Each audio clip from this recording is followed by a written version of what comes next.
Hello বন্ধুরা, আমি চলে এলাম একটা আপডেট নিয়ে। আপডেটটা জাস্ট কিছুক্ষণ আগে আমার চোখে পড়লো এবং খুব ভালো লাগলো দেখে, প্রচন্ডই ভালো লাগলো। সাধারণত এইরকম ঘটনা আমরা এর আগে প্রচুর দেখেছি, অনেকবার দেখেছি, অনেক কিছুই দেখেছি। সাধারণত সেগুলো আমরা দেখি আমাদের বাংলাতে হয়, আমাদের বাংলার মধ্যেই জিনিসটা আর কি আটকে থাকে। কিন্তু এই জিনিসটা যখন বাংলার বাইরেও গেছে, তো আমার বিষয়টা ভালো লাগলো, সেই জন্য আমার মনে হলো যে আমি বিষয়টা জানাই। এবং এটা পার্টিকুলার একটা সংখ্যক লোকের জন্য, যে যারা পছন্দ করে না বা কিছু, আমার মনে হয় তারা এই ভিডিওটা দেখুক, তারা জানলেই হলো। যারা পছন্দ করো তারা তো সবসময় পছন্দই করো, ভালোবাসো, তো তারা না দেখলেও হবে, তারা না জানলেও হবে। তাও যদি কেউ ঢুকে পড়ে থাকো, দেখো। তো আমি ওই জন্য হেটার্সটা মেনশন করে দিয়েছিলাম। বিষয়টা হচ্ছে, একজন সৌমিত স্যার কোনো শিক্ষিত মার্জিত অধ্যাপক ফ্যান আছেন, যিনি দিল্লিতে গেছিলেন এবং দিল্লিতে কোনো অধ্যাপনার কাজেই উনি যান।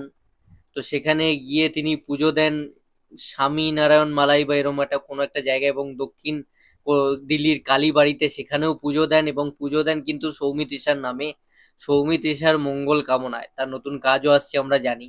তো সেইটার জন্য পুজো দেন। ইনফ্যাক্ট পুজো দিয়েছেন, এটাই বিশাল ব্যাপার।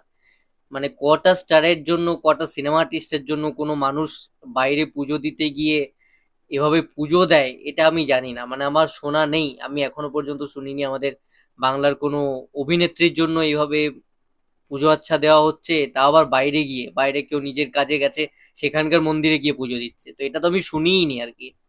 হিরোর জন্য শোনা যায়, অনেক ক্ষেত্রে আমরা দেখেছি, কিন্তু কোনো হিরোইনের জন্য শুনিনি। এবার তোমাদের এই কথাটা একঘেয়ে লাগতে পারে, যে দাদা আপনি সবসময়ই এরকম বলেন, সবসময় বলেন শোনেননি এই এটা এক্সেট্রা আর কি। কিন্তু দেখো, বাইরে গিয়ে পুজো দিচ্ছে এই বিষয়টা সম্পূর্ণ আলাদা। আমি যেটা দিয়ে শুরু করেছি, বাংলাতে তো পুজো এর আগে দিয়েছে, তার নামে তার ফ্যান আছে, ফ্যানেরা পুজো দেবে, এটা খুব ন্যাচারাল। কিন্তু কেউ বাইরে ঘুরতে যাচ্ছে, সেখানেও সমিতিসার নামে পুজো দিচ্ছে, তো আলটিমেটলি কোথাও না কোথাও তার মধ্যে, তার মাথায় তিনি সৌমিতিসাকেও বয়ে দিল্লিতে নিয়ে চলে গেছেন। তো সেই জন্যই তার নামে পুজোটা দেওয়া। এবং এইটা এক্সট্রিম লেভেলের পাগলামি না থাকলে, পাগল করে দিয়েছে, পাগল যদি করে না দিয়ে থাকতো সৌমিতিসা, তাহলে এই ধরনের জিনিস ঘটতে পারে না, হয় না। এই ধরনের ক্রেজ কোনো নায়িকার জন্য, কোনো একটা এরকম কম বয়সী মেয়ের জন্য এরকম হয় না, হয়নি কখনো, বাংলাতে তো হয়নি। অভাবনীয় এটা।